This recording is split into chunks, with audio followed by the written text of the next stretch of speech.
and this is the interesting thing about perimenopause and menopause is that you also now have to take care of your parents. And at least I'm finding myself in that situation, Yes. and there's resentment there. One of the things that I've butt up against is my therapist over and over again will say to me, well, what do you want? Like, what do you want? And that I couldn't answer either, because I've been caring about what everybody else wanted. And now you're asking me at 54 what I want, but I haven't exercised that muscle. I don't know what I want. Right. And that has blown me away. Again, as a very confident, capable woman, how did I get to 54? Yep.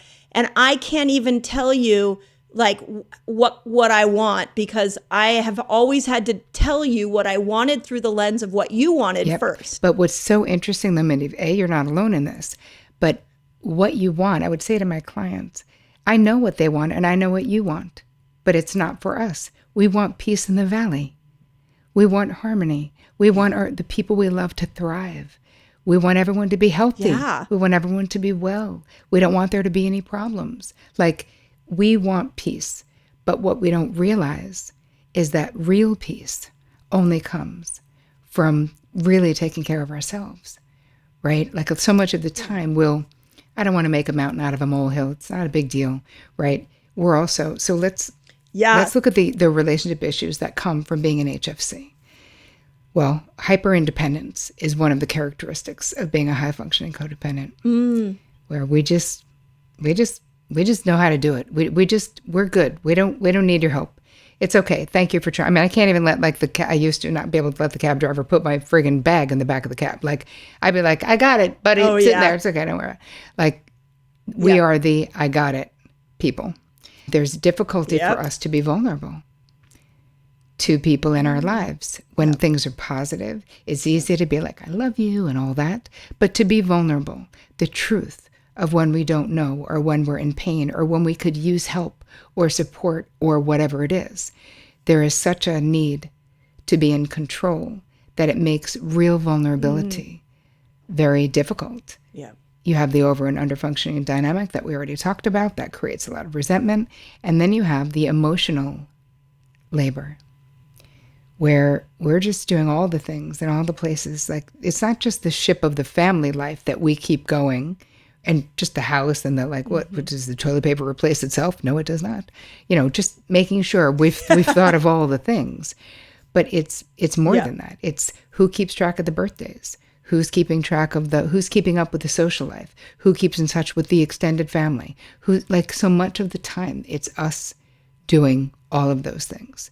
And if we look at the cost, right? Let's say we look at the cost on the relationships themselves, we are denying people their autonomy, even if we're doing it inadvertently. Mm-hmm. There is emotional invalidation when people are like, it's hopeless. There's nothing I can do. It's hopeless. And we're like, it's never hopeless. Come on now, relax. It's not that bad. Yeah, it's never. Yeah. Because let me tell you how to fix it. It's not that bad. Exactly. Relax. Just hand it over. I got it. It's fine. It's not hopeless. Yes, exactly. But emotional validation is allowing them to feel hopeless for the moment, right? As long as they're not jumping off a bridge, it's like, that's how they're feeling. And we can say, babe, I'm so sorry that you're feeling this way. Let me know how I can best support you. That's a good statement. Where does, as you were talking, I was thinking, where does selfishness fit into this? Because, again, this is such a topical, timely conversation for me, because I've been in this awareness of myself and really unwinding some of these behaviors. And I recently, I've been standing up for what I want. Like, I want this. And I'm finding the people around me going, whoa, who are you? Like, what's going on? And then I turn on myself and I'm like, wait a second, am I being selfish? Maybe I'm just being really selfish. And then I've come up with mantras for myself, like, this is my era to be selfish. Like, I keep no, Mindy, give yourself permission to put yourself first. And how easy it is for me to start judging myself for being selfish. Yes, and let's dispel the myth of selfishness, Yes, please. shall we? Because Yes. here's what happens. If we continually self-abandon, we end up martyred. We're bitter. We're blaming other people. Nobody can appreciate us enough because we're not giving from a healthy place. So there's not enough, accolades. There's not enough parades that can be thrown for us because we're literally expecting them to fill something inside of us that only self-love and self-consideration can actually fill. Yeah. So you don't think that women who become martyrs in their 60s and 70s and talk about everything they did for that person, that wasn't their plan when they were 25. No. Do you know what I mean? They're like, never me. Right.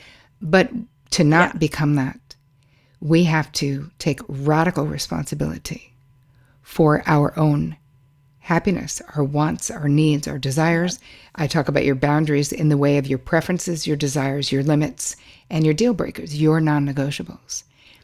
Those are the things that make up your boundaries, but they're also the things that make you uniquely you. And when we don't negotiate for our wants and our desires, when we don't tell the truth, when we don't prioritize our preference, we're mad that other people don't know them. We feel taken advantage of because someone didn't read our mind, even though that's not a conscious thought. But that's what's happening. We're mad. We feel put out by those things. So I think that really looking at that, the healthiest love is boundaried love. And that you being able to take care of yourself first means you're not putting it on your partner or your children to do for you what only you can do for yourself.